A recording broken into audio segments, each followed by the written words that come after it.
Hi everyone, my name is Matt Haynes. I'm an audiobook narrator, and this is part of my series of self-improvement paths. And I'm looking around me because, just to feel a part of nature, it's great to get out of the studio occasionally. So my fancier promotional background is not visible here, but I am just as happy as can be to be out here where I am right now.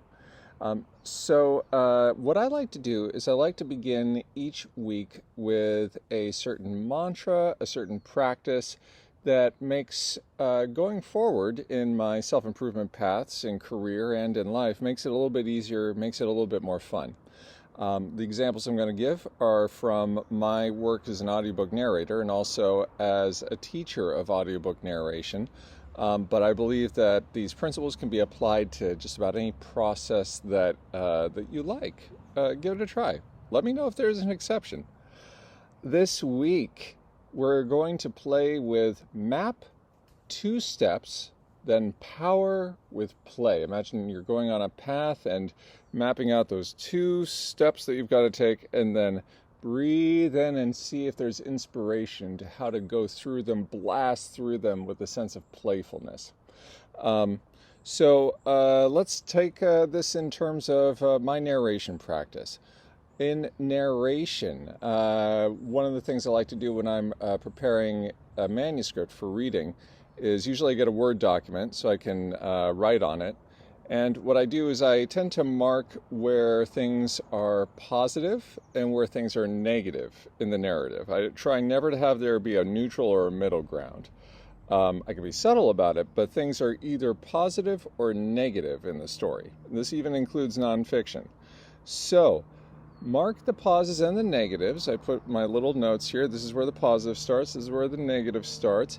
And then also I'm going to highlight and then change the font to blue for the negatives. In other words, I have the blues. Okay, those are my concrete steps I'm going to take. Mark, then highlight the blue. Okay, so how do I, as I close my eyes and wait for inspiration, how do I make this playful so that I'm powered up on these next 2 steps with play? Well, perhaps I stretch a part of my body with each part that I do in the blue. So I do one part in the blue, I do another part, I do another part, and so on and so forth. Maybe I breathe in after stretching and do the next part of the blue. Okay, sure, why not? With being a student, let's say that you've followed one of my pieces of advice, warming up, and you've done a vocal warm-up, and you're going to practice then after this vocal warm-up. That's not the only part of the warm-up, by the way, but the warm-up takes about 4 minutes once you've practiced it. Anyway, so after the warm-up, step 1, you're going to practice your diction or your enunciation, and you're going to do that with the key parts of the text. So let's say that the text is my notes for this video. Mark the positives and negatives. Okay, that's going to be the enunciation. Now, warm up, do the enunciation. Now, how can we make this playful? Well, perhaps do it impersonating someone or something. So let's say that I've got a distant relative. And by the way, this is not, this is purely hypothetical. I'm not referencing anybody real here.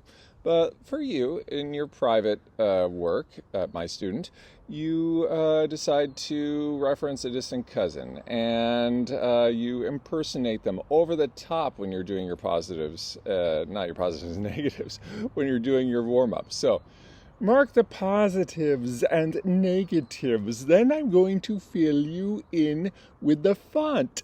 That's not really what I wrote, I guess, or it's not very clear, but playfulness. Play a song while doing this and see how far I get.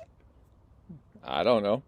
It's playful, and it certainly got me out of my head, got me a little less serious, and really warmed me up.